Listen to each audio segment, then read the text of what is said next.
All right, it's time we start talking about the latest Twitter comic book movie controversy, The Flash. Contrary to what Twitter might tell you, or at least in my opinion, I actually really like this movie. I really, really enjoyed it. It's not because I've been hyping this movie up for months and months at a time. I genuinely believe that it's a good movie. I think a lot of the moments that Twitter are declining on are like just like kind of out of context.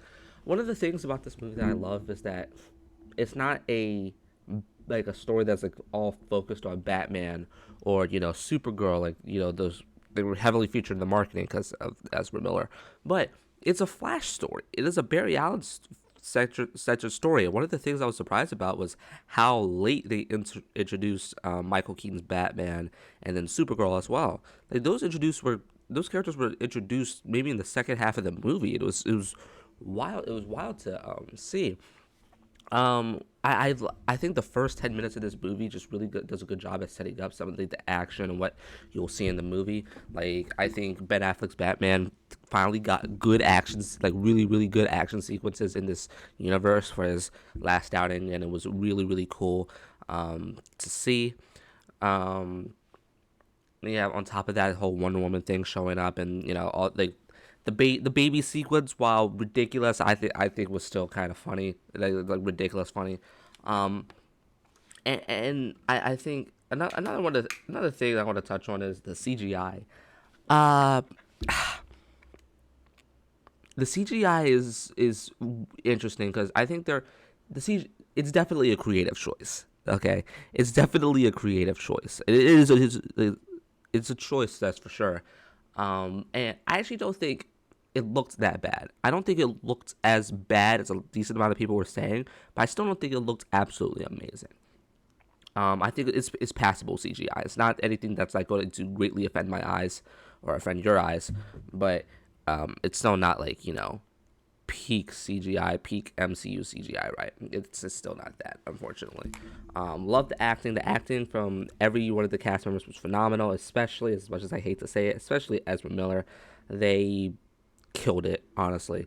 Um, as both roles, they figured it out. Like Ezra Miller is genuinely a really good actor. It's unfortunate that they have to go through, you know, they had that entire incident last year or the year before. But Ezra Miller is genuinely a great actor. Michael Keaton, he, kills it as Batman. He's back. He is so fun. It was like the DC fan of me was so giddy with joy. I was so happy.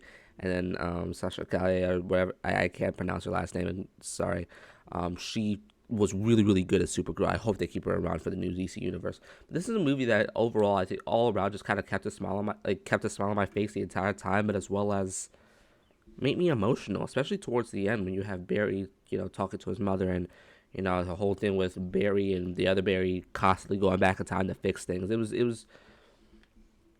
was something I really appreciate. I can because it's one of the topics of this movie about losing a parent or losing a family member. I can very much relate to, um, and it it it it was done really well. It was done really well. This is a movie that I really enjoyed. It is absolutely one of those movies where I know objectively it is not better than a lot of comic book movies out there, but I would prefer to watch it because it's a comfort movie. It's a movie that I know it could make me laugh or make me smile. When I'm in like a dark place. It's one of those. It's like the Suicide Squad, the 2021 version. It's a movie that I know that if I watch, my spirits will be lifted, right? Which is why like this is unfortunate. I'm gonna have to say this because, but like. If I were to have a choice to watch this movie or Spider Verse, I would choose this movie because I think the thing about Spider Verse is that Spider Verse for me, I was more excited for the Flash, but Spider Verse for me is still a phenomenal movie. It's definitely a better movie than the Flash ever will be. But I don't know. There's something about Spider Verse like at like certain points in the movie where the movie didn't have me smiling the entire time, right? Whereas the Flash, I was smiling and laughing and having a good time the entire way.